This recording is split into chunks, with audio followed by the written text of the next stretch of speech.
আসসালামু আলাইকুম রহমতুল্লাহি ওয়া বারাকাতুহু। আজকে ম্যাথ ওয়ান লাইভ ক্লাসে সবাইকে স্বাগতম। আজকে আমরা ম্যাথ ওয়ান লাইভ ক্লাসের ত্রিকোণমিতি পাঠটা শুরু করব ইনশাআল্লাহ, এবং যত বেসিক থেকে অ্যাডভান্সের দিকে ধাবিত হওয়া যায় সেটাই চেষ্টা করব ইনশাআল্লাহ, যতটুকু আল্লাহ আমাদের সহযোগিতা করেন। সর্বপ্রথম, লাইভে আমরা যারা যুক্ত হয়েছি আমার কথা স্পষ্ট শোনা যাচ্ছে কিনা সেটা একটু আগে আমরা একটু ট্রাই করে দেখি যে আসলে আমাদের কথা শোনা যাচ্ছে কিনা। যদি আমার কথা শোনা যায় তাহলে আমরা শুরু করে দেব ইনশাআল্লাহ। যতটুকু আল্লাহ আমাদের ব্যবস্থা দেয় তাহলে আমরা শুরু করে দেব ইনশাআল্লাহ। আশা রাখছি আমার কথা স্পষ্ট শোনা যাচ্ছে।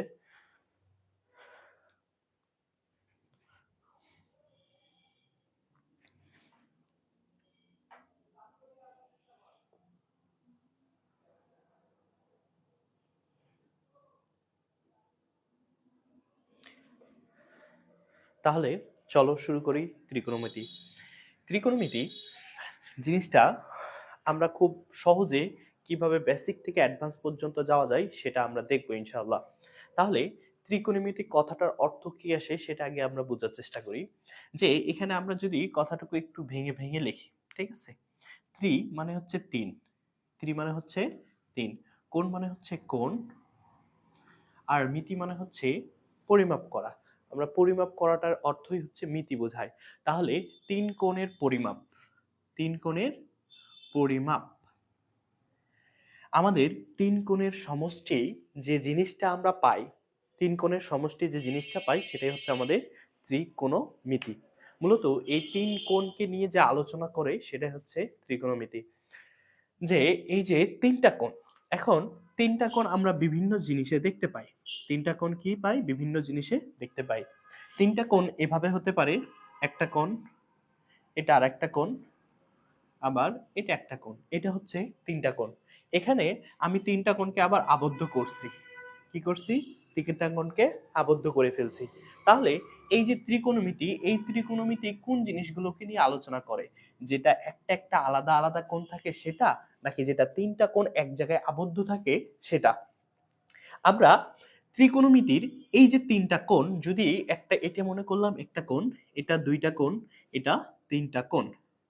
ত্রিকোণমিতি তিনটা আলাদা আলাদা কোণকে নিয়ে আলোচনা করে না। ত্রিকোণমিতি মূলত একই ক্ষেত্রে, একই জায়গায় আবদ্ধ তিনটা কোণকে নিয়ে আলোচনা করে, যেটাকে আমরা ত্রিভুজ বলে থাকি। এটার নাম হচ্ছে আমাদের কি? ত্রিভুজ। এটির নাম হচ্ছে আমাদের ত্রিভুজ। এখন ত্রিকোণমিতি মূলত ত্রিভুজের উপর ভিত্তি করেই দাঁড়িয়ে আছে, কারণ অধ্যায়টা বা আমাদের পুরো চ্যাপ্টারটা নাম হচ্ছে ত্রিকোণমিতি। এখন এই যে ত্রিকোণমিতি, আমরা যদি ত্রিকোণমিতির বেস আমরা পাইলাম ত্রিভুজ, ত্রিকোণমিতির বেস পাইলাম কি? ত্রিভুজ। এখন এই ত্রিভুজকে যদি আমরা ভাগ করি, ত্রিভুজ পাই আমরা দুই ভাগ। কয় ভাগ? দুই ভাগ। এটা হচ্ছে বাহু ভেদে আর একটা হচ্ছে কোণ ভেদে। ত্রিভুজ কয় প্রকার? প্রথমত হচ্ছে দুই প্রকার, একটা হচ্ছে কোণ ভেদে আর একটা হচ্ছে বাহু ভেদে। এখন এই বাহু ভেদে আবার হচ্ছে তিন প্রকার। এটা হচ্ছে সমবাহু, আর একটা হচ্ছে সমদ্বিবাহু, আর একটা হচ্ছে বিষম বাহু। আমাদের ত্রিভুজ তিন প্রকার, বাহুভেদে তিন প্রকার, সমবাহু, সমদ্বিবাহু, বিষমবাহু। আবার কোণ ভেদে তিন প্রকার, সমকোণী, সূক্ষ্মকোণী, আর হচ্ছে তিন নম্বরে স্থূলকোণী। এখন আমরা মোট ত্রিভুজ পাইলাম তাহলে কয়টা? ছয়টা। মোট ত্রিভুজ পাইলাম ছয়টা। এই ছয়টা ত্রিভুজের ভিতরে এই যে ত্রিকোণমিতি কিন্তু সবগুলো ত্রিভুজ নিয়ে আলোচনা করে না। ত্রিভুজ, ত্রিকোণমিতি বিশেষ করে এখানে সব সময় একটা জিনিসে সব সময় বেশি ফোকাস দেয়, সেই হচ্ছে সমকোণী ত্রিভুজ। কোন ত্রিভুজ? সমকোণী। সমবাহু, সমদ্বিবাহু, বিষমবাহু, এগুলো যদি আমরা একটু সংক্ষেপে আলোচনা করে এগিয়ে যাব। সমবাহু কোনটা ত্রিভুজ? যে ত্রিভুজের প্রত্যেকটি বাহু সমান। সমবাহু, সমান সম মানে হচ্ছে সমান, বাহু মানে হচ্ছে বাহু। তার মানে যে ত্রিভুজের তিনটা বাহুই কি হবে? এই বাহু, এই বাহু এবং এই বাহু কি হবে? সমান হবে। সেইগুলোই হচ্ছে কি? সেই ত্রিভুজগুলোকে আমরা বলবো সমবাহু ত্রিভুজ। এরপরে আসলো সমদ্বিবাহু ত্রিভুজ। কি আসছে? সমদ্বিবাহু ত্রিভুজ। সম মানে হচ্ছে সমান, দ্বি মানে হচ্ছে দুই, বাহু মানে হচ্ছে বাহু। তারপরে যে ত্রিভুজের দুই বাহু সমান হবে, আমি যদি একটা ত্রিভুজকে দেখাই যে ত্রিভুজে কি হবে, দুই বাহু সমান হবে, মনে করলাম এই বাহু এবং এই বাহু, এই দুইটা বাহু কি সমান, তার মানে হচ্ছে এই বাহুটা হচ্ছে অসমান। তো যে ত্রিভুজের দুইটি বাহু কি হবে? সমান হবে। যে ত্রিভুজের দুইটি বাহু সমান হবে সেই ত্রিভুজকে আমরা কি বাহু ত্রিভুজ বলবো? সমদ্বিবাহু ত্রিভুজ বলবো। এরপর হচ্ছে বিষম বাহু ত্রিভুজ। কি বাহু ত্রিভুজ? বিষম বাহু ত্রিভুজ। তো এই ত্রিভুজের তিনটা বাহুই অসমান, যে কোনো একটা আমরা দিতে পারি, এভাবে দিতে পারি অথবা এভাবে দিতে পারি, দুইটা একই হয়ে গেল। এভাবেও দিতে পারি, আবার এভাবেও দিতে পারি, মানে যে কোনো ভাবে তিনটা বাহু যদি অসমান হয় তাহলে সেই ত্রিভুজকে আমরা কি বলবো? সেই ত্রিভুজকে বলবো আমরা বিষমবাহু ত্রিভুজ। এখন এটা গেল হচ্ছে কি ত্রিভুজের ক্ষেত্রে, বাহুর ক্ষেত্রে। এবার যদি আমরা কোণের ক্ষেত্রে লক্ষ্য করি, সমকোণী। কি কোণী? সমকোণী। সমকোণী ত্রিভুজ কোনটাকে বলে? যে ত্রিভুজের একটা কোণ সমকোণ। একটা ত্রিভুজের কয়টা কোণ? তিনটা। এক, দুই, তিন। একটা ত্রিভুজের তিনটা কোণ, তিনটা বাহু। আমরা তিনটা বাহু অনুসারে দেখলাম, এবার তিনটা কোণ অনুসারে দেখব। তো সমকোণী যে ত্রিভুজের একটা কোণ কি কোণ? সমকোণ বা 90 ডিগ্রি। একটা কোণ কি কোণ? সমকোণ বা 90 ডিগ্রি। তাহলে এই কোণটার মান হচ্ছে কত? 90। তাহলে যে ত্রিভুজের একটা কোণ হচ্ছে সমকোণ বা 90 ডিগ্রি তাকে আমরা কি ত্রিভুজ বলবো? সমকোণী ত্রিভুজ বলবো। এবার সূক্ষ্মকোণী। সূক্ষ্ম মানে ছোট, সূক্ষ্ম মানে ছোট, সূক্ষ্ম মানে ছোট কার থেকে ছোট? 90 এর থেকে ছোট।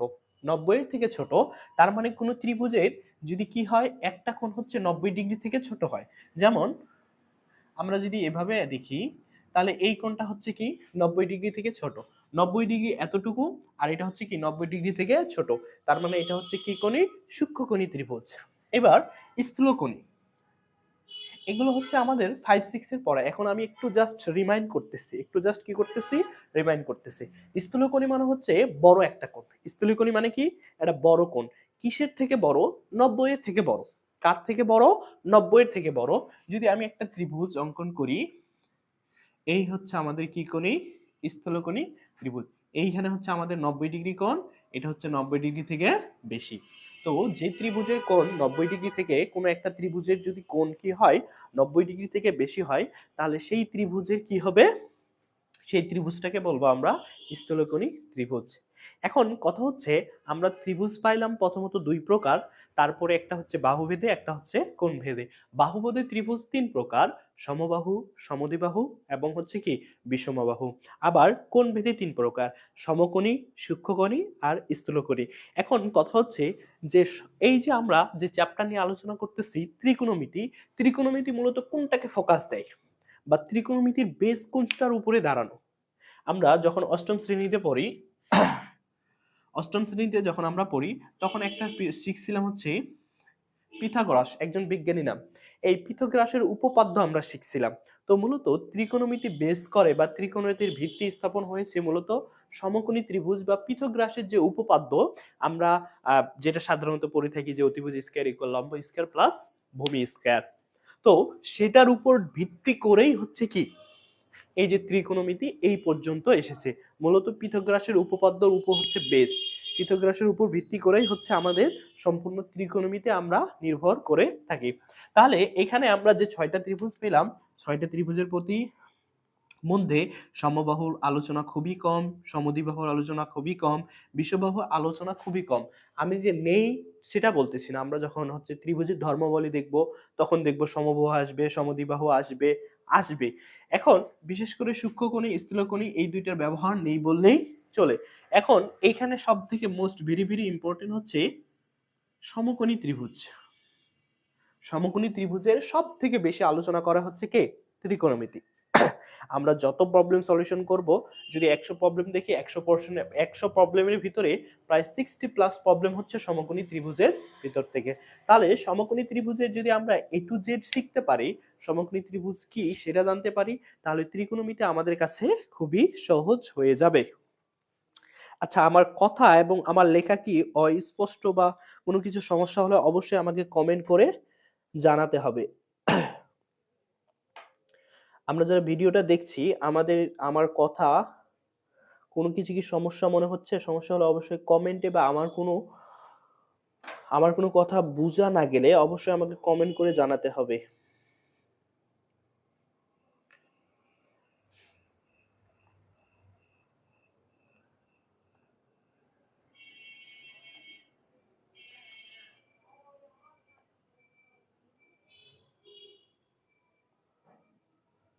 আমার কথা কি স্পষ্ট বোঝা যায়?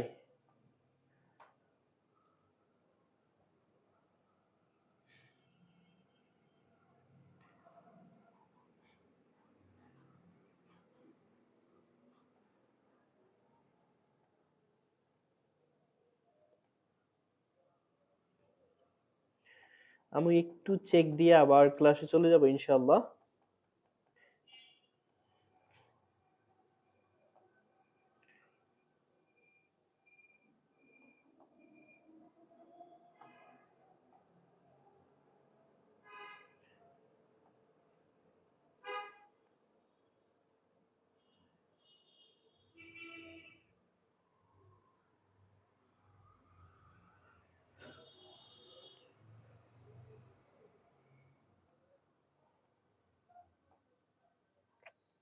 আমাদের যাদের ম্যাথ ওয়ানের সমস্যা আছে এবং যারা মনে করি আমাদের সাথে সাথে আমাদের ফ্রেন্ডদের যাদের ম্যাথ ওয়ানের সমস্যা আছে তাদেরকে আমরা একটু ভিডিওটা শেয়ার করে দেব যাতে আমাদের পাশাপাশি তারাও উপকৃত হয়। আমি আশা রাখবো যারা আমাদের ক্লাসটি দেখছে সবাই তাদের ফ্রেন্ডদেরকে শেয়ার করে দিবে, এতটুকুই।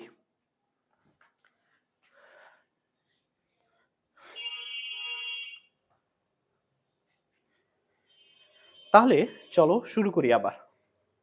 এখন আমরা আলোচনা করলাম কি পর্যন্ত আলোচনা এসেছি, আমরা দেখলাম ত্রিকোণমিতির মূলত ভিত্তিটা স্থাপন করে বা ত্রিকোণমিতি মূলত নির্ভর করে সমকোণী ত্রিভুজের উপর।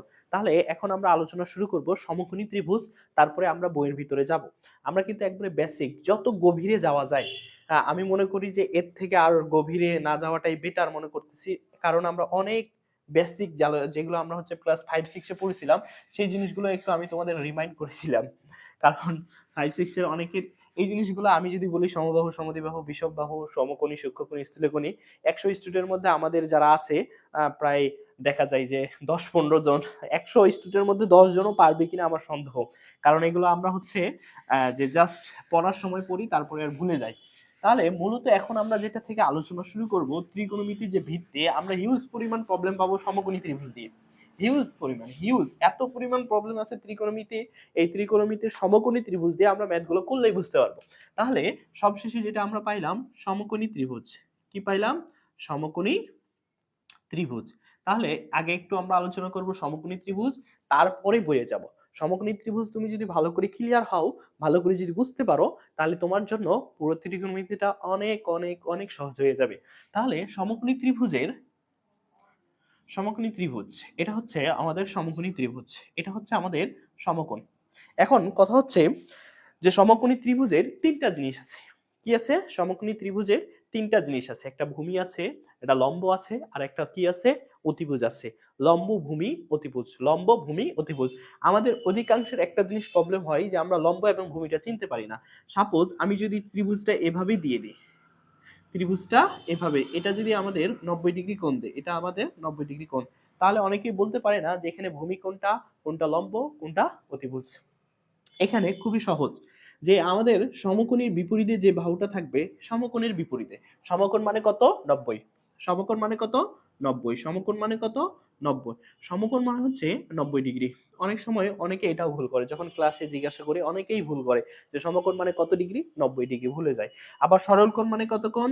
সরল সরল কোণ হচ্ছে 180 ডিগ্রি। সরল কোণ কত ডিগ্রি? 180 ডিগ্রি। এটাকে বলা হয় সরল কোণ, আর এটাকে বলা হয় সমকোণ বা 90 ডিগ্রি। এখন কথা হচ্ছে যেটা বললাম যে সমকোণের বিপরীতে সবসময় কি থাকে? এই সমকোণের বিপরীতে কি থাকবে? সমকোণের বিপরীতে হচ্ছে অতিভুজ থাকবে। সমকোণের বিপরীতে কি থাকবে? অতিভুজ থাকবে। আমার যারা ক্লাসগুলো দেখতেছে অনেকে অ্যাডভান্স থাকতে পারে, অ্যাডভান্স আমার থেকে অনেক অ্যাডভান্স, আমি যে লেভেল থেকে শুরু করছি। আসলে আমি যাদের বেসিক খুবই দুর্বল এবং যারা ত্রিকোণমিতিকে ভয় পায়, আমি মূলত তাদেরকে নিয়েই ক্লাসটা শুরু করছি। সুতরাং যাদের হাই অ্যাডভান্স বা যারা খুব ভালো পারে তারা যদি ক্লাসটা নাও দেখে, ইগনোর করে চলে যায়, তাও সমস্যা নেই। তো মূলত যাদের বেসিকের ঘাটতি, যারা মনে হয় যে হ্যাঁ আমি শুরু থেকে ত্রিকোণমিতিটা শুরু করতে চাই বা ত্রিকোণমিতি বুঝতে চাই, তাহলে তাদের জন্য এই ক্লাসটা। তাহলে সমকোণের বিপরীতে কি থাকে? অতিভুজ। তাহলে এই বাহুটার নাম আমি কি পাইলাম? অতিভুজ। এই বাহুর নাম কি? অতিভুজ। তাহলে এখানে আমি যে সমকোণটা দিছি, এই সমকোণের বিপরীত বাহু এটা, তাহলে এই বাহুর নাম হচ্ছে কি? অতিভুজ। এই বাহুর নাম কি? অতিভুজ। তাহলে আশা রাখি যে অতিভুজ নিয়ে আর কখনো আমাদের ভেজাল হবে না। সমকোণের বিপরীতে কি থাকে? অতিভুজ। সমকোণ বিপরীত, সমকোণ বিপরীত, সমকোণের বিপরীতের দিকে যখনই আমি যাব তখন আমি কি পেয়ে যাব? অতিভুজ পেয়ে যাব। এখন কথা হচ্ছে ভূমি এবং লম্ব কিভাবে চিহ্নিত করব। ভূমি এবং লম্ব চিহ্নিত করার আগে আমাদের আরো একটা কন্ডিশন লাগবে। আমি ভূমি এবং লম্ব এমনিতেই চিহ্নিত করতে পারবো না। ভূমি এবং লম্ব চিহ্নিত করতে হলে আমাদের সূক্ষ্মকোণ লাগবে। একটা সমকোণী বা একটা ত্রিভুজের তিন কোণের সমষ্টি। আমি এমনি যদি একটা ত্রিভুজ দেই, আঁকা বাঁকা একটা ত্রিভুজ দেই, তারপর প্রত্যেকটা, এই যে প্রত্যেকটা কোণ, কয়টা কোণ? তিনটা কোণ। তিনটা কোণের সমষ্টি কত ডিগ্রি হবে? তিনটা কোণের সমষ্টি হচ্ছে 180 ডিগ্রি। তিনটা কোণের সমষ্টি কত ডিগ্রি? 180 ডিগ্রি। তাহলে এইখানে যে একটা কি আমি ত্রিভুজ অঙ্কন করেছি, তাহলে ত্রিভুজের কয়টা কোণ আছে? তিনটা কোণ। এই তিনটা কোণের সমষ্টি কত ডিগ্রি হবে? 180 ডিগ্রি। কিন্তু একটা কোণ কি কোণ? সমকোণ 90 ডিগ্রি নিয়ে ফেলেছে। কত ডিগ্রি নিছে?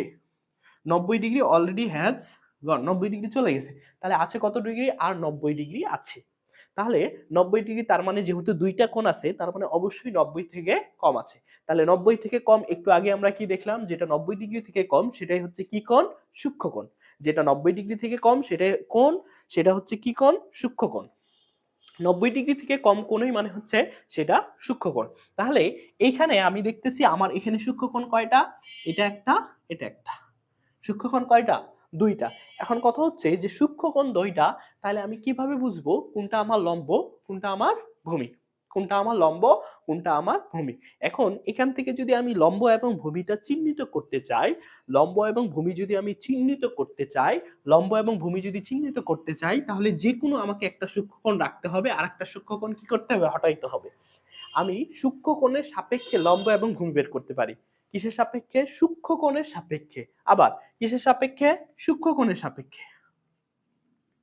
সূক্ষ্মকোণের, সূক্ষ্মকোণের সাপেক্ষে। কিসের সাপেক্ষে? সূক্ষ্মকোণের সাপেক্ষে। আমার যদি সূক্ষ্মকোণ না দেওয়া থাকে, তাহলে আমি ভূমি এবং লম্ব বের করতে পারি না। আমি ভূমি এবং লম্ব বের করতে পারি না যদি আমার কি কোণ না থাকে? সূক্ষ্মকোণ না থাকে। আমার সূক্ষ্মকোণ যদি দেওয়া থাকে, তাহলে আমি লম্ব এবং ভূমি বের করতে পারি। তাহলে আমি মনে করলাম এই কোণটা হচ্ছে আমার সূক্ষ্মকোণ, যেটাকে আমি থিটা দ্বারা প্রকাশ করলাম। এই কোণটা আমার কি কোণ? থিটা কোণ। এই কোণটা দ্বারা আমি কি প্রকাশ করছি? লম্ব থিটা কোণ বা সূক্ষ্মকোণ প্রকাশ করলাম। তাহলে থিটা কোণের বিপরীতে, থিটা কোণের কি করে? থিটা কোণের বিপরীতে, থিটা বা সূক্ষ্মকোণের বিপরীতে, সূক্ষ্মকোণের কি করে? বিপরীতে। সূক্ষ্মকোণের বিপরীতে যে বাহু থাকবে, সূক্ষ্মকোণের বিপরীতে যে বাহু থাকবে, আমরা পড়ার সাথে সাথে আমি যে কথাটা বলবো, যারা আমরা ক্লাসগুলো দেখতেছি, আমরা কথাগুলো বলার চেষ্টা করব যে সূক্ষ্মকোণের বিপরীতে, সূক্ষ্মকোণের বিপরীতে যে বাহু থাকে সেই বাহু হচ্ছে সবসময় লম্ব। সূক্ষ্মকোণের বিপরীতে যেই বাহু থাকে সেই বাহু সবসময় কি হয়? লম্ব। সূক্ষ্মকোণের বিপরীতে যেই বাহু থাকে সেই বাহু হচ্ছে লম্ব। তাহলে সূক্ষ্মকোণের বিপরীত এই বাহু না, তার মানে এই বাহুর নাম হচ্ছে কি? লম্ব। সূক্ষ্মকোণের বিপরীতে কি বাহু? লম্ব বাহু। আমি আবারও বলছি যে আজকে যারা ক্লাসটা আমরা দেখতেছি, আমি আবারও বলতেছি যারা হচ্ছে অ্যাডভান্স, যারা অনেক বেশি পারে, তাদের জন্য মূলত এই ক্লাসটা না। কারণ আমি একবারই বেসিক থেকে শুরু করছি। যাদের বেসিক দুর্বল, যারা বুঝতে পারে না, তাদের জন্য এই ক্লাসটা।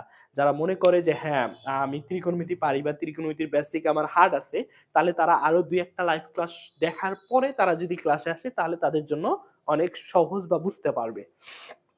তাহলে আমরা লম্ব চিহ্নিত করতে পারলাম যে থিটা কোণের বিপরীতে যে বাহু থাকবে। থিটা কোণের বিপরীত, তার মানে সেটা লম্ব। থিটা কোণের বিপরীত, তার মানে সেটা লম্ব। এখন যে বাহুটা বাকি থাকবে সেটা তার মানে কি? সেটা হচ্ছে ভূমি। আর কোনো সন্দেহ নাই। আমি যখন লম্ব এবং অতিভুজ বের করতে পারলাম, তাহলে আমার বাকি যে বাহুটা থাকবে সেটাই হচ্ছে কি? ভূমি। এটাকে আমরা আরো একভাবে মনে রাখতে পারি থিটা কোণের সাথে। থিটা কোণের থিটা কোণের সাথে থিটা কোণের সাথে সবসময় কি থাকে? ভূমি থাকে। থিটা কোণের সাথে কি থাকে? ভূমি থাকে। থিটা কোণের সাথে কি থাকে? ভূমি থাকে। থিটা কোণের সাথে কি থাকে? ভূমি থাকে। তাহলে এখন আমার মনে হয় না যে যারা আমরা এই ক্লাসটা দেখলাম তাদের লম্ব, ভূমি এবং অতিভুজ বের করতে কখনো কষ্ট হবে। লম্ব, ভূমি এবং অতিভুজ বের করতে কখনো কষ্ট হবে। এখানে দেখো থিটা কোণ, সমকোণ, সমকোণের বিপরীতে কি? অতিভুজ। সমকোণের বিপরীতে অতিভুজ। থিটা কোণ বা সূক্ষ্মকোণ, থিটা কোণ বা সূক্ষ্মকোণ। থিটা কোণের বিপরীতে সবসময় কি থাকে? লম্ব থাকে। থিটা কোণের বিপরীতে সবসময় কি থাকে? লম্ব থাকে। অথবা থিটা কোণের সাথে কি থাকে? ভূমি থাকে। অথবা থিটা কোণের সাথে কি থাকে? ভূমি থাকে। এখন কথা হচ্ছে যখন আমার এভাবে ত্রিভুজটা থাকবে তখন আমরা এই সূত্র দিয়ে এটা বের করতে পারি। মনে করলাম এটা হচ্ছে আমার কি কোণ? থিটা কোণ। তাহলে থিটা কোণের বিপরীত কোণটা? এটা। তাহলে তার মানে এটা কি? লম্ব। অথবা থিটা কোণের সাথে কি আছে? যে বাহু আছে সেটা হচ্ছে কি? ভূমি। আর লম্ব কোণ বা হচ্ছে কি 90 ডিগ্রি কোণের বিপরীতে সবসময় কি থাকে? 90 ডিগ্রি কোণের বিপরীতে সবসময় কি থাকে? 90 ডিগ্রি কোণের বিপরীতে সবসময় অতিভুজ থাকে। আচ্ছা, আমরা যারা ক্লাসটা দেখতেছি আমাদের লম্ব, ভূমি, অতিভুজ নিয়ে কারো যদি কোনো প্রশ্ন থাকে বা বুঝতে যদি না পারি তাহলে আমরা দ্রুত কমেন্ট করি যে এই টপিক যা আমরা আলোচনা করলাম লম্ব, ভূমি, অতিভুজ এর মধ্যে কারো কোনো সমস্যা থাকলে আমাকে দ্রুত জানাইতে পারো। ওকে, তাহলে লম্ব গেল, ভূমি গেল, অতিভুজ। এখন লম্ব, ভূমি, অতিভুজ নিয়ে একটা সুন্দর প্রতিপাদ্য আছে। আমি লম্ব, ভূমি, অতিভুজ কেন বুঝাইলাম একটু পরে আমরা দেখব। এই যে লম্ব, ভূমি, অতিভুজ নিয়ে হিউজ পরিমাণ কি আছে? ম্যাথ আছে। যখন আমরা ম্যাথগুলো করব তখন আমাদের লম্ব লাগবে, ভূমি লাগবে, অতিভুজ লাগবে। এরপরে আমাদের যে ত্রিকোণমিতির প্রথম অধ্যায়, ত্রিকোণমিতির সংযুক্ত কোণ, তারপরে ত্রিকোণমিতিক অনুপাত, সূত্রের রূপান্তর, গুণিতক কোণ, বিপরীত বৃত্তীয় ফাংশন, তারপরে ত্রিভুজের ত্রিকোণমিতিক ধর্ম। যে অধ্যায়গুলোই আমরা করি না কেন প্রত্যেকটা অধ্যায়ে আমাদের লম্ব, ভূমি, অতিভুজ দেখব কোনো না কোনো একভাবে কাজে লাগতেছে। যার কারণে আমি প্রথমত আগে ক্লিয়ার করলাম যে লম্ব কোনটা, ভূমি কোনটা, অতিভুজ কোনটা। এখন এই তিনটা জিনিস নিয়ে একটা বিখ্যাত সূত্র হচ্ছে পিথাগোরাসের উপপাদ্য, যেটাকে আমরা বলি অতিভুজ স্কয়ার ইকুয়াল লম্ব স্কয়ার প্লাস ভূমি স্কয়ার। অতিভুজ স্কয়ার ইকুয়াল লম্ব স্কয়ার প্লাস ভূমি স্কয়ার। খুবই সুন্দর একটা এবং খুবই মজার একটা সূত্র। খুবই সুন্দর এবং খুবই মজার একটা সূত্র হচ্ছে যে অতিভুজ স্কয়ার ইকুয়াল লম্ব স্কয়ার প্লাস ভূমি স্কয়ার। অতিভুজ স্কয়ার ইকুয়াল লম্ব স্কয়ার প্লাস ভূমি স্কয়ার। আমাদের এমনও অনেক স্টুডেন্ট আছে যারা হচ্ছে আমরা এই সূত্রটাও বলতে পারি না। এর থেকে বড় দুঃখজনক আর কি হতে পারে? এই সূত্রের প্রমাণটা আমরা যারা ক্লাস দেখতেছি তাদের মধ্যে যদি কেউ ভিন্ন জগৎ যেয়ে থাকে, কোথায়? ভিন্ন জগৎ। ভিন্ন জগতে যে সায়েন্স পার্ক আছে সেই সায়েন্স পার্কে কিন্তু এই যে অতিভুজ ইকুয়াল লম্ব প্লাস ভূমি, ওইখানে একটা জিনিস আছে যেখানে হচ্ছে কিছু ম্যাটেরিয়ালস বা গোল গোল বল আছে, যে বলগুলো আমরা যদি আলাদা আলাদা করে দিই তাহলে দেখবো অতিভুজ বাহুতে যে জিনিসগুলো আছে সেটা ভূমি এবং লম্বতে পুরোপুরি মেকআপ হয়ে যায়। তো পিথাগোরাস আসলে মূলত এই কথাটা বলে নাই। পিথাগোরাস মূলত এই কথাটা বলে নাই। পিথাগোরাস বলে গেছিল একটা, সেটার রূপভেদ হচ্ছে এটা। পিথাগোরাস কিন্তু এটা বলে নাই যে অতিভুজ স্কয়ার ইকুয়াল লম্ব স্কয়ার প্লাস ভূমি স্কয়ার। আমরা পিথাগোরাসের উপপাদ্য যেটা ছিল সেটা কিন্তু সাধারণত মুখস্থ করি না, এটা মুখস্থ করি। তাহলে চলো আগে আমরা একটু দেখি যে পিথাগোরাসের উপপাদ্যটা আমরা একটু বোঝার চেষ্টা করি। পিথাগোরাস বলেছিল যে কোনো একটি সমকোণী ত্রিভুজ, আমরা ভালো করে যদি একটু খেয়াল করে শুনি তাহলে কিন্তু খুব সহজে এটা মনে থাকে যে কোনো একটি সমকোণী ত্রিভুজের অতিভুজের উপর অঙ্কিত বর্গাক্ষেত্রের ক্ষেত্রফল অপর দুটি বাহুর উপর অঙ্কিত বর্গাক্ষেত্রের ক্ষেত্রফলের সমষ্টির সমান। আবার কোনো একটি সমকোণী ত্রিভুজের অতিভুজের উপর অঙ্কিত বর্গাক্ষেত্রের ক্ষেত্রফল, আমরা কি করব? অতিভুজের উপর অঙ্কিত বর্গাক্ষেত্রের ক্ষেত্রফল অপর দুটি বাহুর উপর অঙ্কিত বর্গাক্ষেত্রের ক্ষেত্রফলের সমষ্টির সমান। সমষ্টির সমান। এই কথাটার একটু যদি রূপভেদ আমরা হচ্ছে এইখানে প্রতিফলিত করি, এইখানে এবার কি করব? প্রতিফলিত করব। তো এইটা হচ্ছে আমাদের সমকোণী ত্রিভুজ। পিথাগোরাস সর্বপ্রথম বলেছিল কোন একটা সমকোণী ত্রিভুজের কি একটা কোন একটা সমকোণী ত্রিভুজের কোন একটা সমকোণী ত্রিভুজ, এটা কি সমকোণী ত্রিভুজ? তার মানে হ্যাঁ এটা হচ্ছে একটা সমকোণী ত্রিভুজ। এই সমকোণী ত্রিভুজের অতিভুজের উপর অঙ্কিত বর্গাক্ষেত্র, অতিভুজ কোনটা? একটু আগেই দেখাইলাম সমকোণের বিপরীতে সবসময় অতিভুজ থাকে। তাহলে পিথাগোরাস বলতেছে যে কোনো একটা সমকোণী ত্রিভুজের অতিভুজের উপর অঙ্কিত বর্গাক্ষেত্র, তাহলে অতিভুজের উপরে আমি কি করলাম, একটা বর্গাক্ষেত্র আঁকাইলাম। অতিভুজের উপর অঙ্কিত বর্গাক্ষেত্রের ক্ষেত্রফল, অতিভুজের উপর অঙ্কিত বর্গাক্ষেত্রের ক্ষেত্রফল। তাহলে অতিভুজের উপর অঙ্কিত বর্গাক্ষেত্র আঁকলাম, বর্গাক্ষেত্রের ক্ষেত্রফল কি আমরা জানি, বর্গাক্ষেত্রের ক্ষেত্রফল হচ্ছে বাহু স্কয়ার। তার মানে হচ্ছে কি এটার বাহুর নাম হচ্ছে অতিভুজ, তার মানে অতিভুজ স্কয়ার। এই লিখলাম আমাদের অতিভুজ স্কয়ার, অতিভুজ তার উপরে কি স্কয়ার। এখন তারপরের কথা বলতেছে অপর দুটি বাহু। অপর দুটি বাহু কোনটা, এটা ভূমি আর একটা লম্ব। এই অপর দুটি বাহুর উপর অঙ্কিত বর্গাক্ষেত্র, অপর দুটি বাহুর উপর অঙ্কিত বর্গাক্ষেত্র, তার মানে এই বাহুটার উপরও আমাকে অঙ্কিত একটা বর্গক্ষেত্র আঁকতে হবে, যেই হচ্ছে এটা বর্গাক্ষেত্র, এবং এইটার উপরে আমাকে একটা বর্গক্ষেত্র আঁকতে হবে, যেটা হচ্ছে এইটা বর্গক্ষেত্র। তাহলে সর্বপ্রথম কথা ছিল কোনো একটি সমকোণী ত্রিভুজের অতিভুজের উপর অঙ্কিত বর্গাক্ষেত্রের ক্ষেত্রফল অপর দুটি বাহুর উপর অঙ্কিত বর্গাক্ষেত্রের ক্ষেত্রফল।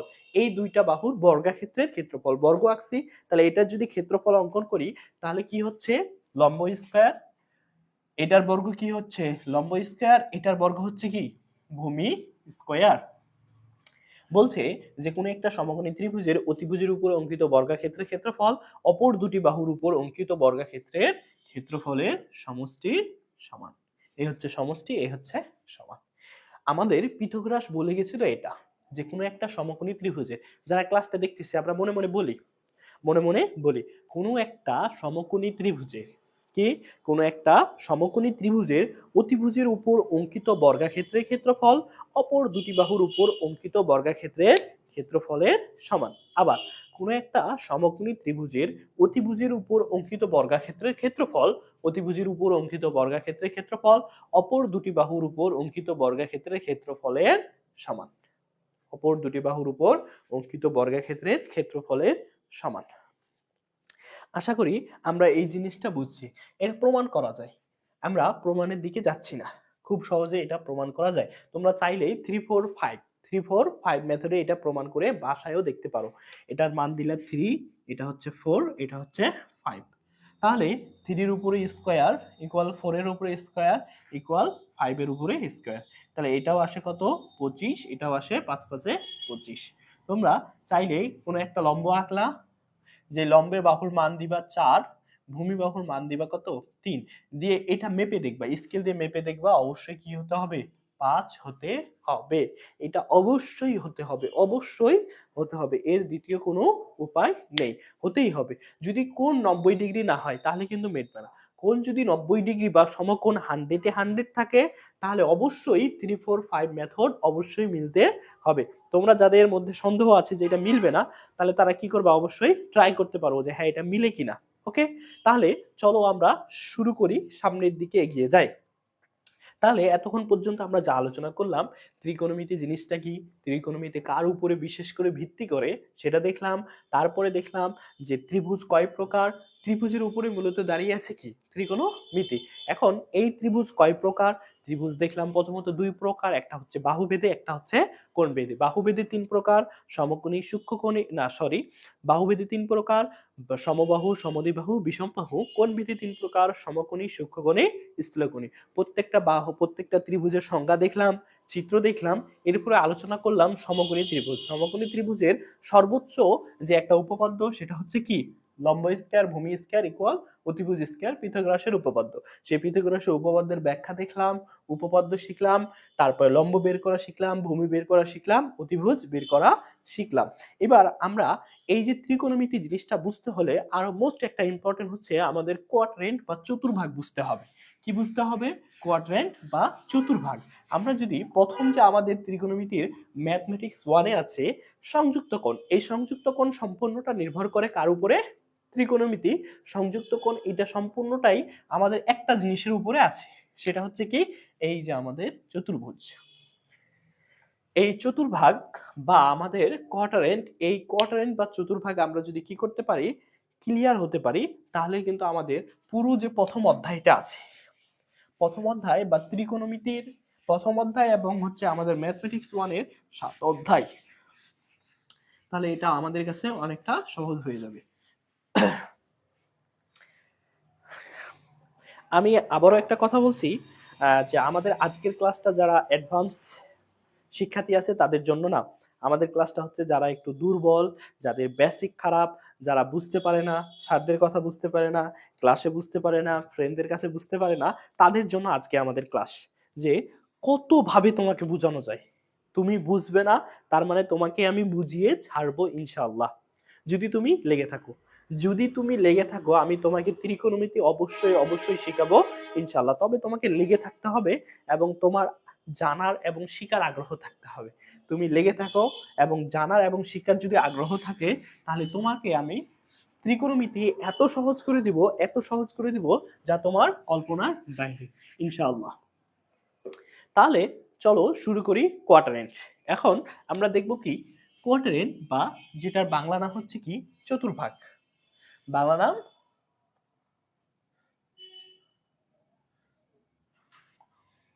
চতুর্ভাগ। তাহলে এই চতুর্ভাগ আমরা যখন 9-10-এ ছিলাম তখন আমরা মূলত যে চতুর্ভাগ ব্যবহার করতাম সেটা হচ্ছে প্রথম চতুর্ভাগ। আমরা বিশেষ করে এটা ব্যবহার করতাম কোথায়? গ্রাফ চার্টে। কোথায় ব্যবহার করতাম? গ্রাফ চার্টে। যেমন আয়তলেখ বা বহুভুজ আমরা দিতাম এইটা x, x prime, y, y prime. এইখানে আমরা হিজিবিজি করে বহুত কিছু আঁকাইতাম। এটা ছিল আমাদের 9-10 পর্যন্ত সীমাবদ্ধ, যেটা আমাদের ফার্স্ট কোয়ার্টার নিয়ে আলোচনা করা হয়েছিল।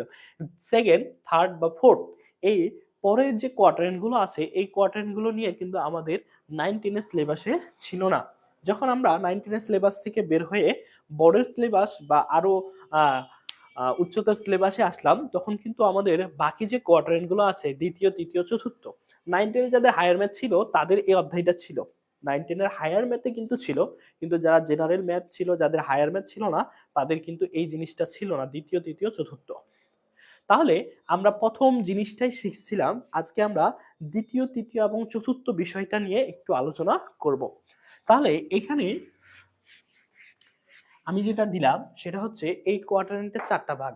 এটা হচ্ছে আমার ফার্স্ট কোয়াড্রেন্ট, এটা হচ্ছে আমার সেকেন্ড কোয়াড্রেন্ট, এটা হচ্ছে আমাদের থার্ড কোয়াড্রেন্ট, এটা হচ্ছে আমাদের ফোর্থ কোয়াড্রেন্ট। বিশেষ করে সিভিল, ইলেকট্রিক্যাল, মেকানিক্যাল, পাওয়ার, সিভিল, ইলেকট্রিক্যাল, মেকানিক্যাল, পাওয়ার, এই ডিপার্টমেন্টের গুলোর জন্য পরবর্তী যে ডিপার্টমেন্ট সাবজেক্ট গুলো আছে এই ডিপার্টমেন্ট সাবজেক্ট গুলোতে কিন্তু এগুলো, এইটা সাবজেক্টটা মানে এই টপিকটা খুবই খুবই গুরুত্বপূর্ণ। বিশেষ করে যারা হচ্ছে এবার যারা আছে ফোর্থ সেমিস্টারে আছে বা ষষ্ঠ সেমিস্টারে আছে, তাদের বল বিভাজন আছে, বা ফিজিক্সে যারা আছে তাদের বল বিভাজন, এই বল বিভাজনে কিন্তু এই জিনিসটা খুবই খুবই কাজে লাগে। আমরা যখন আরো আস্তে আস্তে সিনিয়র হব তখন এই বিষয়গুলো কিন্তু বুঝতে পারবো যে আসলে এটার কাজ কি বা এটা কিভাবে কাজ করে। তাহলে আমরা হচ্ছে আগে কোণ দিয়ে এটা দেখি। আমরা আগে কি দিয়ে দেখবো? কোণ দিয়ে দেখবো। এখনো কিন্তু আমি ত্রিকোণমিতিতে ঢুকি নাই, হ্যাঁ। আমি যে আলোচনাগুলো করতেছি এইটা একবারই বেসিক আলোচনা, আমি এখনো ত্রিকোণমিতিতে প্রবেশ করি নাই। ত্রিকোণমিতির আগে যা আছে সেটা আলোচনা করতেছি। তাহলে আমরা যদি কোণ দিয়ে আলোচনা করে দেখি তাহলে এটা হয় 0 ডিগ্রি, এখান থেকে শুরু। এটা হচ্ছে 90 ডিগ্রি, তার মানে এটা হচ্ছে কত? 90। এখন এইখানে এটুকু 90, তাহলে এটুকু কত? 90। তাহলে এতটুকু 90 আর 90 তাহলে কত হচ্ছে? 180। এখন 90 90 আর এটা হচ্ছে কি আরো 90, তাহলে কত হইলো? 270। তাহলে 90 90 90 90, তাহলে এখানে কত হচ্ছে? 270 এর সাথে যদি আমরা আরো কি করি? 90 যুক্ত করি, তাহলে হয়ে যায় আমাদের 360 ডিগ্রি। কত ডিগ্রি? 360 ডিগ্রি। এই হচ্ছে আমাদের কোণের বিষয়। এই গেল আমাদের কি বিষয়? কোণের বিষয়। 0 ডিগ্রি, 90 ডিগ্রি, তারপর হচ্ছে 180 ডিগ্রি, 270 ডিগ্রি, 360 ডিগ্রি।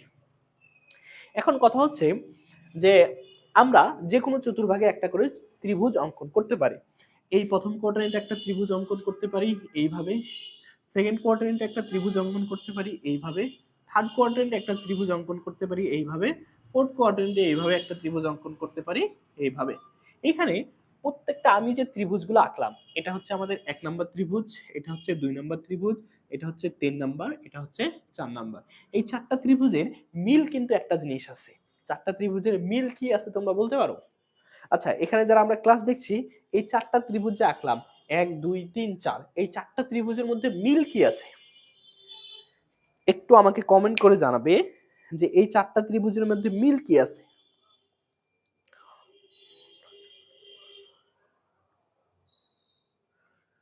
আমার কথা কি শোনা যায়?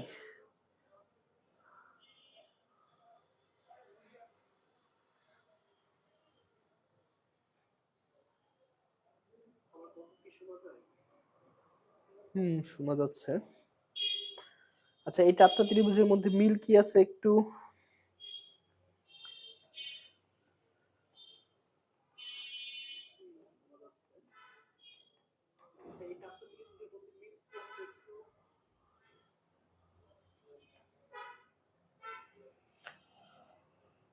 আচ্ছা দেখো, আমি দেখাই। এই চারটা ত্রিভুজের মিল হচ্ছে প্রত্যেকটা ত্রিভুজ কিন্তু এক অক্ষের সাথে ত্রিভুজগুলো হয়েছে। কিসের সাথে? এক অক্ষের সাথে। এখানে এক নাম্বার ত্রিভুজ এক অক্ষের কি ভূমি, এটা হচ্ছে কি সূক্ষ্মকোণ। আবার যদি এটা সূক্ষ্মকোণ করি তাহলে এটা ভূমি, এটা যদি সূক্ষ্মকোণ এটা ভূমি, এটা সূক্ষ্মকোণ ধরলে এটা ভূমি। চারটা ত্রিভুজেই কিন্তু কি হয়েছে, ভূমির সাথে সূক্ষ্মকোণ করে ত্রিভুজগুলো উৎপন্ন হয়েছে। আমি মনে করলাম এটা থিটা, এটাও থিটা, এটাও থিটা, এটাও থিটা। প্রত্যেকটা ত্রিভুজেই কিন্তু ভূমির সাথে হয়েছে। তাহলে এখানে এটাই হচ্ছে মানে মূলত মিল। কিন্তু আমরা যেটা জানি যে এটা হচ্ছে কি পজিটিভ, এটা এক্স এবং ওয়াই অক্ষ দুইটার মানে পজিটিভ। এটা হচ্ছে তোমার এক্স অক্ষের মান নেগেটিভ, ওয়াই অক্ষের মান পজিটিভ। এটা হচ্ছে আমাদের এক্স অক্ষ এবং ওয়াই অক্ষ দুইটার মানে নেগেটিভ, কিন্তু এখানে হচ্ছে এক্স অক্ষের মান পজিটিভ, ওয়াই অক্ষের মান নেগেটিভ। এটা হচ্ছে ফার্স্ট কোয়াড্রেন্টের সকল মান, মানে এটা হচ্ছে আমি স্থানাঙ্কের সাথে তুলনা করে বলতেছি। কিসের সাথে? স্থানাঙ্কে। এটা হচ্ছে এক্স অক্ষের স্থানাঙ্ক এবং ওয়াই অক্ষের স্থানাঙ্ক দুটোর মানে কি পজিটিভ। এখানে হচ্ছে এক্স এর মান নেগেটিভ, ওয়াই এর মান পজিটিভ। এখানে আছে এক্স এবং ওয়াই এর মান দুটোই মান নেগেটিভ। এটা হচ্ছে কি এক্স এর মান পজিটিভ, ওয়াই এর মান নেগেটিভ। ওকে, এখন কথা হচ্ছে এই যে এক্স এর মান পজিটিভ নেগেটিভ, এখন এটা হচ্ছে আমাদের কোণ, যেটা আমরা হচ্ছে সচরাচর আগে থেকে একটু জানি বা অ্যাডভান্স যারা লার্নার আছে তারাও জানি, ঠিক আছে, যারা আমরা কম বুঝি তারাও মূলত জানি। কিন্তু এখন কথা হচ্ছে আমি যখন ত্রিকোণমিতিতে প্রবেশ করব, কোথায় এখন আমি ত্রিকোণমিতি ঢুকতেছি, হ্যাঁ, ত্রিকোণমিতি। ত্রিকোণমিতিতে সর্বপ্রথম যে জিনিসগুলো আছে সেটা হচ্ছে ত্রিকোণমিতিক অনুপাতগুলো আমাদের কাছে আসে। কি আসে? ত্রিকোণমিতিক অনুপাতগুলো। ত্রিকোণমিতিক অনুপাত কোনগুলোকে বলা হয়? ত্রিকোণমিতিক অনুপাত হচ্ছে ছয়টা। কয়টা? ছয়টা। এটা হচ্ছে sign, cos, sec, cosec, tan, কট। এই হচ্ছে ছয়টা হচ্ছে কি ত্রিকোণমিতিক অনুপাত। এই ছয়টা কি অনুপাত? ত্রিকোণমিতিক অনুপাত। এটা হচ্ছে সাইন, এটা হচ্ছে কস, সেক, কসেক, ট্যান, কট। এখন কথা হচ্ছে এই যে এগুলার হচ্ছে একটা আরেকটার সাথে সম্পর্ক আছে। কি আছে? একটা আরেকটার সাথে সম্পর্ক আছে। এখানে কথা হচ্ছে যখন আমরা ত্রিভুজের কোণ নিয়ে আলোচনা করব, কি নিয়ে আলোচনা করব? ত্রিভুজের কোণ নিয়ে আলোচনা করব। সাপোজ আমি মনে করলাম যখন আমি একটা ত্রিভুজ দিলাম, কি দিলাম? এই একটা ত্রিভুজ দিলাম, একটা ত্রিভুজ দিলাম। এখন ত্রিভুজের কয়টা জিনিস আছে? দুইটা জিনিস, একটা বাহু আর একটা কি কোণ। একটা হচ্ছে বাহু আর একটা হচ্ছে কি কোণ। এটা হচ্ছে বাহু আর একটা হচ্ছে কি কোণ। এটা হচ্ছে বাহু আর একটা হচ্ছে কি কোণ। এখন যখন এখানে আমরা যেমন সূত্র শিখছি, কিছু সূত্র শিখছি, যেমন কি সাইন থিটা, কি জানি?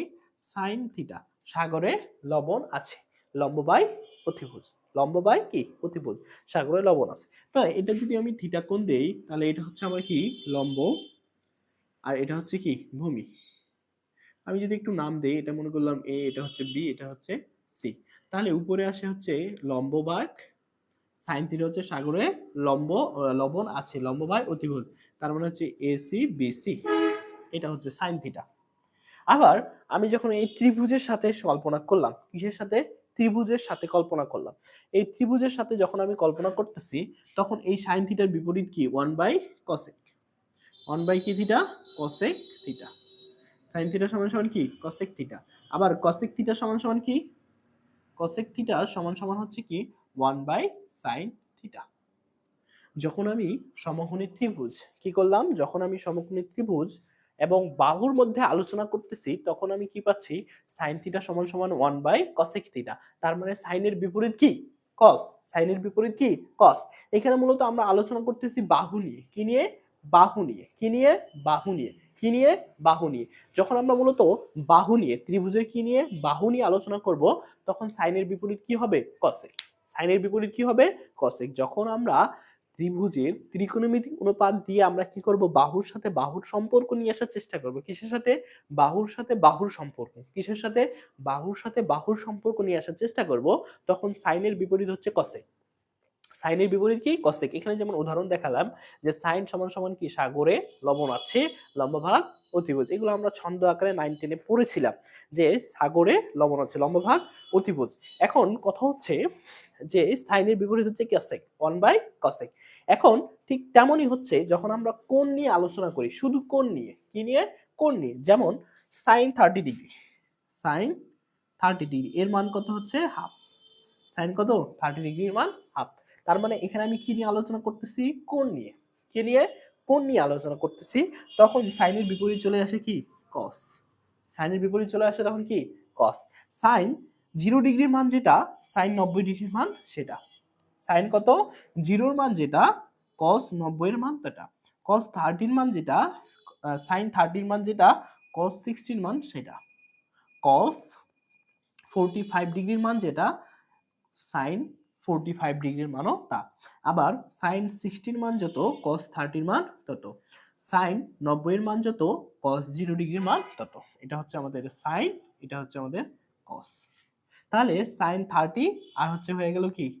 কস 60। তাহলে কস 60 ডিগ্রির মান কত? কস 60 ডিগ্রির মান হচ্ছে হাফ। cos 60 মান কত? হাফ। তার মানে আমরা যখন শুধু বাহু নিয়ে আলোচনা করব, কি নিয়ে? শুধু বাহু নিয়ে, ত্রিভুজের কি নিয়ে? বাহু নিয়ে। এই জিনিসটা কিন্তু আমাদের সবসময় ভেজাল হয় যে আমরা সাইনের সাথে কসেক এবং কসকে গুলিয়ে ফেলি। কি করি? সাইনের সাথে কসেক এবং কসকে গুলিয়ে ফেলি। কি করি? সাইনের সাথে কস এবং কসকে এবং কসেককে গুলিয়ে ফেলি। তো এটা গুলিয়ে ফেলা যাবে না। যখন আমরা কোনো ত্রিভুজের বাহু নিয়ে আলোচনা করব, মানে বাহুর সাথে বাহুর সম্পর্ক, কি করব? বাহুর সাথে বাহু, লম্বভূমি অতিভুজ। কি নিয়ে? লম্বভূমি অতিভুজ। লম্বভূমি অতিভুজ নিয়ে আলোচনা করব, তখন সাইনের বিপরীত কি? কসেক। সাইনের বিপরীত কি? কসেক। কিন্তু যখন আমরা কোণ নিয়ে আলোচনা করব, sine 30 degree, sine 0 degree, sine 60 degree, sine 45 degree অথবা সাইন 90 ডিগ্রি, যখন আমরা কোণ নিয়ে আলোচনা করব, তখন তোমার হয়ে যাবে কি? কোণের বিপরীত। সাইনের বিপরীত হয়ে যাবে কস। সাইনের বিপরীত হয়ে যাবে কি? কস। এখন সাইন গেল, কস গেল এবং হচ্ছে কি? কসেক গেল। এখন এইখানে হচ্ছে এই কস এবং সেক একই। কস এবং সেক কি? একই। কস এবং সেক এটা হচ্ছে যখন আমরা বাহু নিয়ে আলোচনা করব। কি করব? বাহু নিয়ে আলোচনা। কার বাহু নিয়ে? ত্রিভুজের বাহু নিয়ে। কার বাহু নিয়ে? ত্রিভুজের বাহু নিয়ে। তখন cos থিটা সমান সমান কি? 1/sec theta. cos থিটা সমান সমান কি? 1/sec theta. যখন কি নিয়ে আলোচনা করতেছি? বাহু নিয়ে আলোচনা করতেছি। কি নিয়ে আলোচনা করতেছি? বাহু নিয়ে আলোচনা করতেছি। যখনই আমরা বাহু নিয়ে আলোচনা করব, তখন কি পাবো? 1/sec। তখন আমরা কি পাবো? 1/sec। আবার sec থিটা সমান সমান কি পাবো? 1/cos। sec থিটা সমান সমান কি পাবো? 1/cos theta. এখন tan এবং cot, tan এবং cot বাহু এবং কোণের ভিতরে একই থাকে। বাহুতে যা, কোণও তা। বাহুতে যা, কোণও তা। কিন্তু এই cos এবং sec মিলে যায় কোথায়? কোণের ক্ষেত্রে। এই যে sin cos তখন হয়ে যায় কি? sec আর হচ্ছে cosec। আমরা যখন 0 90 এটা মিল থাকে। যদি sec এর মান 0 ডিগ্রির মান যেটা, cosec এর 90 ডিগ্রির মান সেটা। sec এর 0 ডিগ্রির মান যেটা, cosec এর 90 ডিগ্রির মান সেটা। তাহলে এখন tan এবং cot বাহুতে যেটা মান থাকে, কোণেও সেটা মান থাকে। কোণেও তার বিপরীত। বাহুতে বিপরীত, কোণেও বিপরীত। tan এবং cot ঠিক থাকে। tan এবং cot ঠিক থাকে। tan এবং cot ঠিক থাকে। এখন কথা হচ্ছে তাহলে আমরা ব্যতিক্রম পাইলাম কোথায়? sin এবং cosec। বাহুতে কি? বিপরীত, কিন্তু কোণে বিপরীত হচ্ছে sin এবং cos। আবার বাহুতে হচ্ছে কি?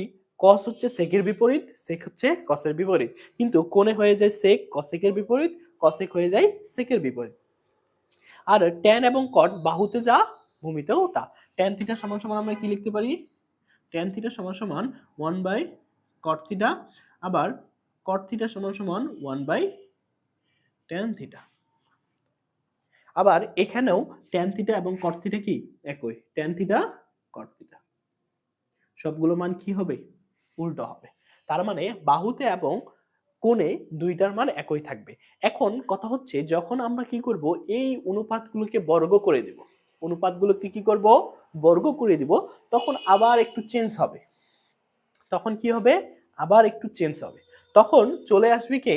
এই সেক চলে আসবে কার কাছে, ট্যানের কাছে, আর কসেক চলে আসবে কার কাছে, কটের কাছে, এবং সাইন এবং কস ঠিক থাকবে। যখন আমরা অনুপাতগুলোকে কি করব, বর্গ করব, অনুপাতগুলোকে বর্গ করব, তখন হয়ে যাবে কি, এই যে sine square theta plus cos square theta equal 1। আর একটা হচ্ছে কি, sec square theta minus tan square theta equal 1। আর একটা হচ্ছে cosec square theta minus cot square theta equal 1।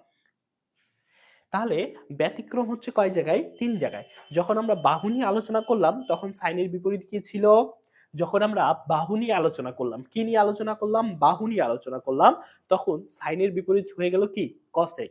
যখন কসের বিপরীত হয়ে গেল সেক, ট্যানের বিপরীত কট। আবার যখন আমরা কোণ নিয়ে আলোচনা করলাম 0 degree, 30 degree, 45 degree, 60 degree, 90 degree, তখন সাইনের বিপরীত হইল কস, সেকের বিপরীত কসেক, ট্যানের বিপরীত কট। কিন্তু যখন আমরা অনুপাতগুলোর বর্গ করলাম, কি করলাম, অনুপাতগুলোর বর্গ করলাম, তখন সাইন এবং কস ঠিক থাকলো, সেক চলে গেল কার সাথে, টেনের সাথে, আর কসেক চলে গেল কটের সাথে। কসেক চলে গেল কার সাথে, কটের সাথে। কসেক চলে গেল কার সাথে, কটের সাথে। আমি আবারও একটা কথা বলতেছি, যে যারা আমাদের লাইভ ক্লাসটা দেখতেছি, মূলত আমাদের লাইভ ক্লাসটা হচ্ছে যাদের বেসিক দুর্বল, যাদের কি দুর্বল, বেসিক দুর্বল, যারা ত্রিকোণমিতিকে ভয় পায় তাদের জন্য মূলত আজকে আমাদের ক্লাসটা। যারা অ্যাডভান্স, যারা অনেক বেশি পারে, বা যারা হচ্ছে কি লিজেন্ড, তাদের জন্য আমাদের আজকের ক্লাস না। আমাদের আরো 2-3টা ক্লাস হওয়ার পরে আমরা আরো 1-2টা ক্লাস বেসিক আলোচনা করব। কারণ বেসিক বা ভিত্তি যদি তোমার মজবুত হয় তাহলে উপরে তুমি এমনিই উঠতে পারবা।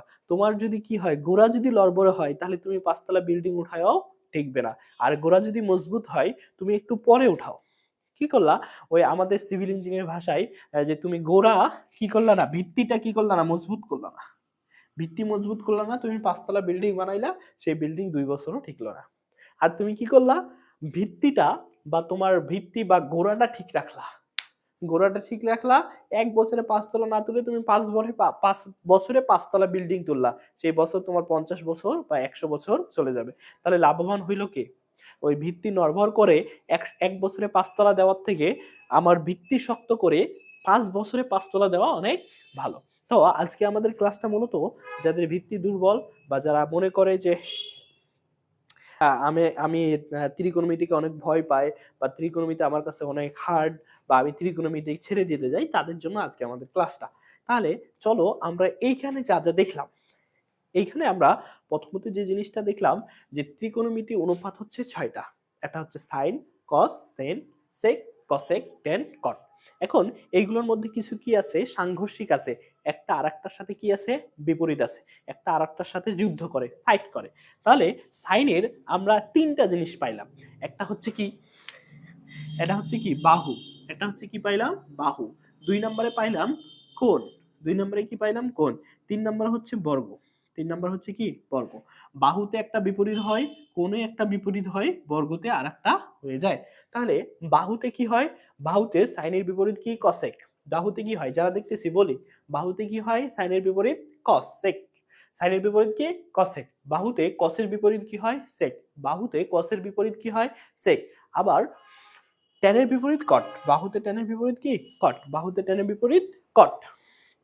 এখন যখন আমরা কোণে আসলাম, 0 degree, 30 degree, 45 degree, 60 degree, 90 degree, যখন আমরা কোণ নিয়ে আলোচনা করব, তখন সাইনের বিপরীত কি, তখন সাইনের বিপরীত হচ্ছে, তখন সাইনের বিপরীত হবে, সাইনের বিপরীত কি, কস। তখন সাইনের বিপরীত কি হবে, কস। আর সেকের বিপরীত কি হবে, কসেক। সেকের বিপরীত কি হবে, কসেক। এবং ট্যানের বিপরীত হবে কট। এখন আবার যখন আমরা কি করলাম, বর্গতে চলে আসলাম, বাহু গেল, বর্গ, কোণ গেল। এবার আমরা যখন কি করব, ওই অনুপাতগুলোকে বর্গ করব, তখন সাইনের বিপরীত কস, সেকের বিপরীত ট্যান, না সেক ট্যানের সাথে সম্পর্ক করবে এবং কসেক কার সাথে সম্পর্ক করবে, কট। এগুলোর প্রত্যেকটা প্রমাণ করা যায়, প্রত্যেকটা কি করা যায়, প্রমাণ করা যায়। কার সাহায্যে, এই যে একটু আগে যে আমরা দেখলাম পিথাগোরাসের উপপাদ্য, সেই পিথাগোরাসের উপপাদ্যের সাহায্যে প্রত্যেকটা সূত্রই প্রমাণ করা যায় যে আদৌ sign square theta plus cos square theta equal 1 কি না, sine square plus cos square theta সমান সমান 1 কি না। যে আমি লিখে দিলাম sine square plus cos square equal 1, তাহলে এটাই 1, তোমাকে মেনে নিতে হবে এমন কথাটা নাই, প্রত্যেকটারে কি আছে, প্রমাণ আছে।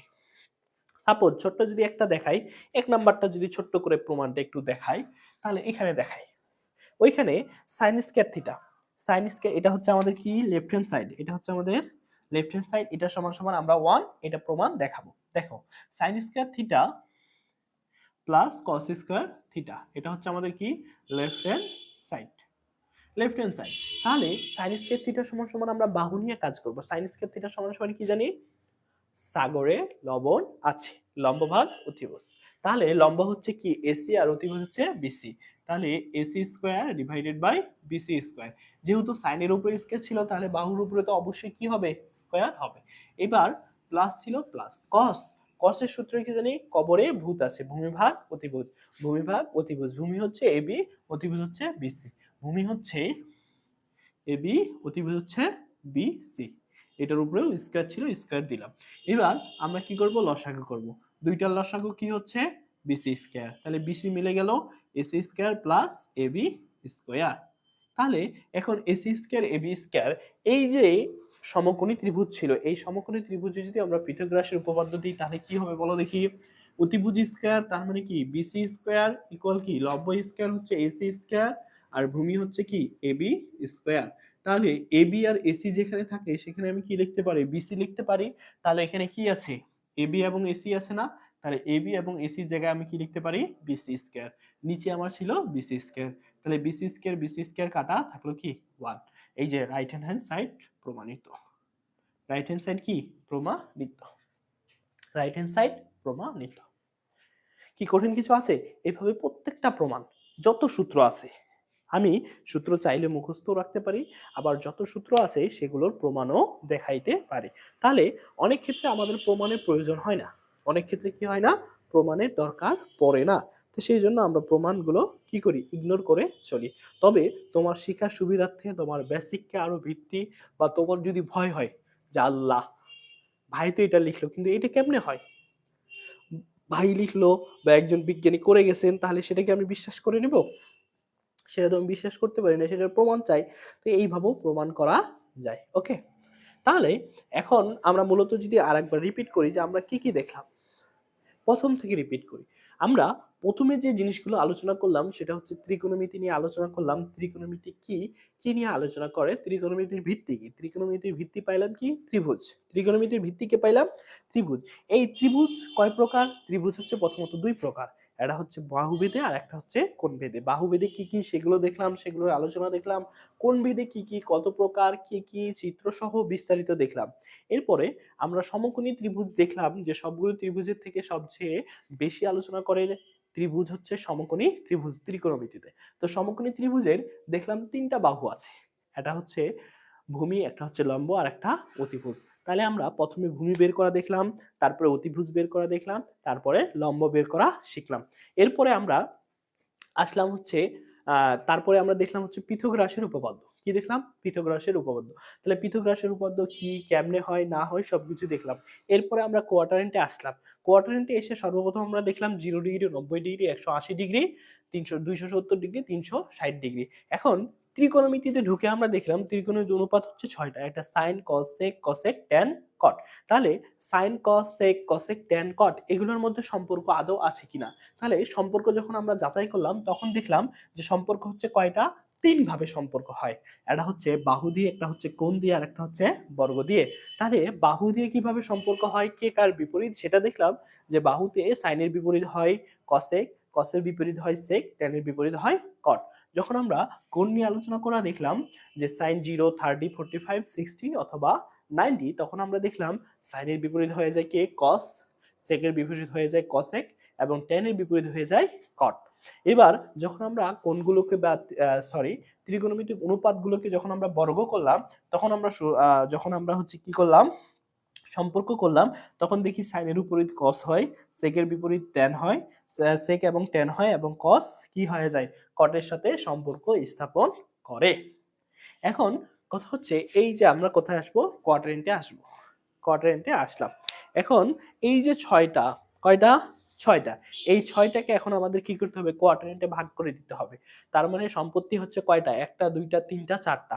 চারটা সম্পত্তিকে আমাদের কি করতে হবে, 6 জনের মধ্যে ভাগ করে দিতে হবে। তো এটা কি করতে হবে, সুষম বন্টন, কোনো দুর্নীতি করা চলবে না। আমরা যদি সুষম বন্টন না করি তাহলে আমাদের কিন্তু কি ভেজাল আছে। তাহলে চলো শুরু করি। আমাদের সুষম বন্টন করতে হবে কয়টাকে? 6টাকে। তাহলে এই যে আমরা সুষম বন্টন করব, প্রথমে সাইন এবং cos, sine cos, sec cosec tan cot. এখন এই 6 জনের মধ্যে যখন আমি বন্টন করতে চাইবো, 6 জনের মধ্যে কি করতে চাইবো? বন্টন করতে চাবো। তাহলে ঘর আছে আমার 4টা, আর লোক আছে কয়জন? 6 জন। তাহলে এখন আমি কিভাবে বন্টন করতে পারি বলো? আমি কিভাবে বন্টন করতে পারি? আমরা যদি 2টা করে দেই তাও হয় না, যদি একটা করে দেই তাও হয় না। কিন্তু আমাকে বলছে আমাকে বন্টন করতে হবে কি? সুষম বন্টন। তাহলে তোমাকে যদি বন্টনের দায়িত্ব দেয়, তাহলে তুমি কিভাবে বন্টন করবে সেটা বলো। তুমি কিভাবে বন্টন করবে সেটা বলো। তুমি কিভাবে বন্টন করবে সেটা বলো। তোমার বন্টন নীতি কিভাবে করবে? তুমি একটা দিয়েও পারতেছো না, 2টা দিয়েও পারতেছো না।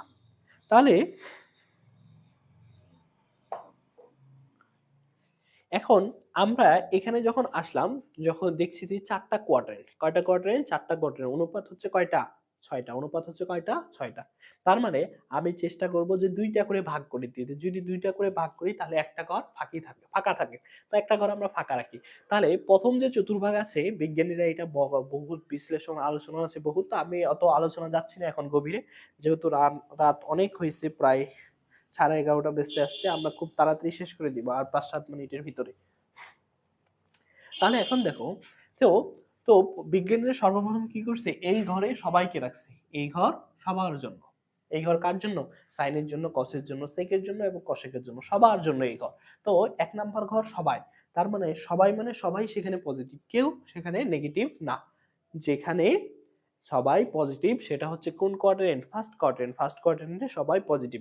কেন পজিটিভ? যখন আমরা অঙ্কেতে যাব তখনই আমরা বুঝতে পারবো কেন সেটা পজিটিভ হইলো। তাহলে ফার্স্ট কোয়াড্রেন্ট হচ্ছে কি? পজিটিভ। এবার সেকেন্ড কোয়াড্রেন্ট। সেকেন্ড কোয়াড্রেন্ট একটু আগে দেখলাম আমরা কোন যখন নিয়ে আলোচনা করলাম বাহুর সাথে, তখন সাইনের বিপরীত কি ছিল? কসেক ছিল। তো সাইন এবং কসেক কি একজন আরেকজনের সাথে সম্পর্ক না? তাহলে দ্বিতীয় ঘর বিজ্ঞানীরা বিচার বিশ্লেষণ করছে, দেখছে যে দ্বিতীয় ঘর দেওয়া যাবে কাকে?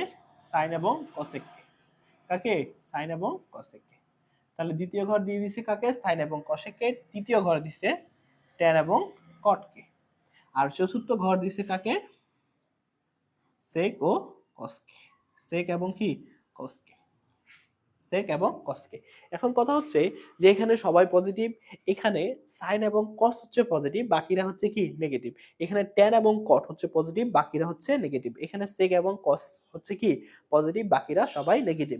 এটা যদি আমরা একটা ছোট্ট উদাহরণের মধ্যে দেখি, ধরে নিলাম এই হচ্ছে 4টা এলাকা। এইটা হচ্ছে মাঝখানে একটা মোড় আছে, এখানে একটা স্কুল আছে, এখানে একজনের বাড়ি।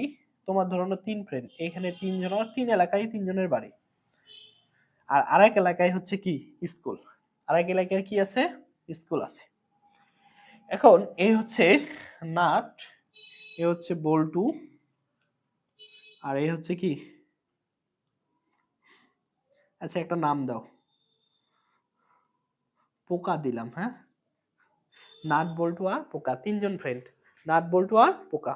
তো এখন ধরে নাও এটা হচ্ছে নাটের এলাকা, এটা হচ্ছে বল্টুর এলাকা, আর এটা হচ্ছে কার এলাকা? পোকার এলাকা। এখন নাট, এখন কি? নাট, তুমি যদি নাটের এলাকায় যাও তাহলে তোমার পাওয়ার কি 1 থাকবে? ওটা হচ্ছে নাটের এলাকা। তার মানে নাট যখন নিজের এলাকায় থাকবে তখন তার পাওয়ার বা শক্তিশালী অনেক বেশি, তার দিমাগ অনেক বেশি, তার দাপট অনেক বেশি। তার মানে যে যখন নিজের এলাকায় যে থাকবে তার দাপট বেশি। তাহলে নাট যখন থাকবে তার এলাকায় তখন তার কি? দাপট বেশি থাকবে। আবার যখন এই বল্টু যখন কি যাবে? নাটের এলাকায় যাবে, তখন কি তার ওইরকম শক্তি থাকবে? থাকবে না। অনুরূপ ভাবে যখন এই নাট এই বল্টুর এলাকাতে আসবে, বল্টুর এলাকায় বল্টু নিজের, ওই যে একটা কথাই আছে না, আপন গায়ে কুকুর রাজা। কি রাজা? আপন গায়ে কুকুর রাজা। তো ঠিক তেমনি যখন এই বল্টু নিজের এলাকায় থাকবে তখন তার নিজের শক্তিশালী, পাওয়ারফুল দেমাগ, দাপট বেশি থাকবে। কিন্তু ওই নাট, যে নাট হচ্ছে তার নিজের এলাকায় অনেক দাপট দেখায়, পাওয়ার দেখায়, যেখানে বল্টু দেখাইতে পারবে না, ওই নাট যদি আবার এই এলাকায় আসে তাহলেও কিন্তু সে কি করতে পারবে না? দাপট দেখাইতে পারবে না। তো এই নাটও এখানে এসে কি করতে পারবে না, দাপট দেখাইতে পারবে না। তার মানে নাটেরও এখানে দেমাগ কি হয়ে যায়, শেষ হয়ে যায়। এখন আসলো পোকা। পোকার নিজের এলাকায় কি থাকতে পারে, নিজে শক্তিশালী, নিজে দাপট, নিজে অহংকারী, নিজে মানে পুরো এলাকা শাসন করতে পারে এমন তার হচ্ছে কি আছে, ক্ষমতা আছে। কিন্তু সে চাইলেই কি করতে পারে না, বল্টু এবং নাটের এলাকায় এসে দাপট বা ক্ষমতা দেখাতে পারে না। আবার এরা দুইজন এই এলাকায় যায় দাপট দেখাতে পারে না। এখন কথা হচ্ছে, যখন এই তিন বন্ধু আবার যখন স্কুলে যায়, নাট গেল, পোকা গেল এবং বল্টু গেল, তখন স্কুলে কিন্তু সবাই কি সমান, নাকি সবার জন্য আলাদা আলাদা, কেউ রাজা কেউ প্রজা এরকম থাকে না, সবাই কিন্তু সমান হয়ে যায়। তো এই উদাহরণটা দেওয়ার কারণ হচ্ছে ঠিক এইটা, ঠিক এইটা। এটা হচ্ছিল আমাদের নাট, এটা হচ্ছে বল্টু, আর এটা হচ্ছে কি আমাদের পোকা। তো এই যে যখন বল্টু যখন নাটের এলাকায় যাবে তখন তার কি পাওয়ার কমে গেল, তার মানে কি সে নেগেটিভ। আবার এই বল্টু নাট যখন এর এলাকায় আসবে তখন সে তার পাওয়ার শেষ করে ফেলাইলো, তখন সে এখানে নেগেটিভ। এই যখন এই দুই ঘরে আসবে তখন সেও কি নেগেটিভ। কিন্তু এটা হচ্ছে সেই স্কুল যেখানে গেলে সবাই কি থাকবে, পজিটিভ থাকবে, বা সবার পাওয়ার ক্ষমতা কি থাকবে, সমান থাকবে। এই জন্য সবাই এই ঘরে পজিটিভ, সাইন কস এই ঘরে পজিটিভ, বাকি দুই ঘরে নেগেটিভ, এবং টেন কট এই ঘরে পজিটিভ, বাকি দুই ঘরে নেগেটিভ, সেক এবং কস এই ঘরে পজিটিভ, বাকি এই দুই ঘরে নেগেটিভ, কিন্তু এই ঘরে সবাই পজিটিভ। এখন এই ঘরে কি কাজ, এই ঘরে এর কি কাজ, এই ঘরে এর কি কাজ, এগুলো আমরা নেক্সট দিনে আলোচনা করব ইনশাআল্লাহ। আজকে এই হচ্ছে বিষয়। এখন এখানে আরো একটা জিনিস আজকে দিয়ে শেষ করব, সেটা হচ্ছে সেক এবং কস। সেক এবং কস এর সামনে যদি কোনো থিটা কোণ থাকে, সেক এবং কস এর সামনে যদি কোনো মাইনাস থাকে, থিটার সামনে যদি মাইনাস থাকে, সেটা অটোমেটিক্যালি কি হয়ে যায়, প্লাস হয়ে যায়। সেটা কি হয়ে যায়, অটোমেটিক্যালি প্লাস হয়ে যায়। কিন্তু সাইন কস না, সাইন কসেক ট্যান কট এর সামনে যদি কি গুণ থিটা থাকে, সেটা কোথায় আসে, বাইরে চলে আসে। এই ব্যাখ্যাটা আমরা নেক্সট দিন বা পরের ক্লাসে দেখব, যে কেন সেক এর সামনে মাইনাস আসলে সেটা সেক হয়ে যায়, প্লাস সেক হয়ে যায়, কেন কসের সামনে মাইনাস আসলে সেটা কস হয়ে যায়, কেন সাইনের সামনে মাইনাস আসলে সেটা মাইনাস সাইন থিটা হয়। এই দুইটা কেন পজিটিভ হয়ে গেল, পজিটিভ ভিই হয়ে গেল, আর এটা কেন নেগেটিভ, বা বাকিগুলো যেমন কসেকের সামনেও যদি কি থাকে, মাইনাস থিটা থাকে, সেটাও কি হয়ে যায়, মাইনাস কসেক থিটা হয়ে যায়। আবার টেন এর সামনে যদি কি থাকে, মাইনাস থিটা থাকে, সেটাও কি হয়ে যায়, মাইনাস টেন থিটা হয়ে যায়। আবার কটের সামনেও মাইনাস থিটা থাকলে সেটাও কি হয়ে যায়, মাইনাস কট থিটা হয়ে যায়। ওকে, তাহলে আজকে আমরা মূলত ত্রিকোণমিতির বেসিক যে বেসিক বা একবারই গোড়ার যে জিনিসগুলো আমরা মূলত জানা হয় না বা আলোচনা করা হয় না বা কোথাও কেউ শিখায় না, সেই জিনিসগুলোই মূলত আজকে আমরা আলোচনা করলাম এবং দেখলাম। ওকে, তাহলে আমরা নেক্সট ক্লাসে দেখব যে আমরা পড়াতে যাব একটু। হ্যাঁ, নেক্সট ক্লাসে আমরা পড়া শুরু করব ইনশাআল্লাহ। আচ্ছা, আজকে তোমাদের কারো কোনো প্রবলেম থাকলে বলতে পারো। এই পর্যন্ত যারা ক্লাস করলে তাদের কোনো যদি প্রবলেম থাকে তাহলে অবশ্যই জানতে পারো। আমি সেই প্রশ্নের উত্তরগুলো দিয়ে আজকে শেষ করব ইনশাআল্লাহ।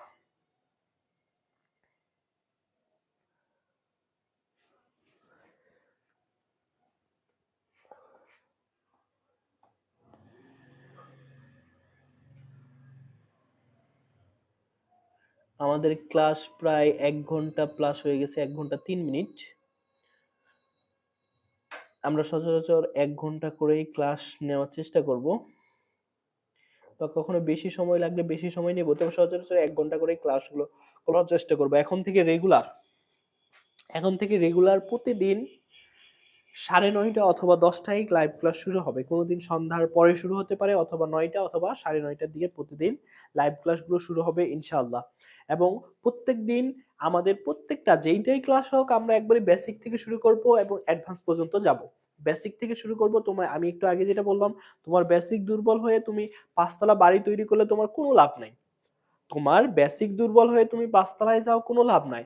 তোমার বেসিক যদি তুমি শক্ত করে, তোমার গোড়া যদি বা ভিত্তি যদি তুমি মজবুত করে এক দিনে দিনে বা একটু সময় লেগেও তুমি যদি কি করো, 5তলা বিল্ডিং করো, তাহলে সেই বিল্ডিং তোমার কি হবে, অনেক দীর্ঘস্থায়ী হবে। এবং আমরা চেষ্টা করব তোমাদেরকে যতটা বেসিক বা যতটা তোমাদের দেওয়া দরকার। এখন তোমাদের কাছে মনে হতে পারে যে সামনে তো ভাইয়া পরীক্ষা, এত বেসিক দিয়ে এখন কি করব। সেজন্য বলি, দেখো যে তোমরা মোটামুটি অলরেডি পরীক্ষার প্রস্তুতি নিয়ে ফেলেছো। তোমরা অলরেডি পরীক্ষার প্রস্তুতি নিয়ে ফেলছো। তাহলে এখন আমরা চেষ্টা করব তোমাদের যে বেসিক যে গ্যাপগুলো আছে সেই গ্যাপগুলো কভার করার। তোমাদের যে বেসিক গ্যাপগুলো আছে এই গ্যাপগুলো কভার করে যতটুকু পারা যায় শেষ করার চেষ্টা করব ইনশাআল্লাহ। আর নেক্সট ক্লাসগুলোতে আমরা আরো একটু বেশি করে পড়ার চেষ্টা করব এবং আমাদের যেহেতু প্রতিদিন লাইভ ক্লাস হবে তাই প্রতিদিন সবাইকে লাইভ ক্লাসে আমন্ত্রণ জানিয়ে আজকে এখানেই শেষ করছি। সবাইকে ধন্যবাদ। আসসালামু আলাইকুম।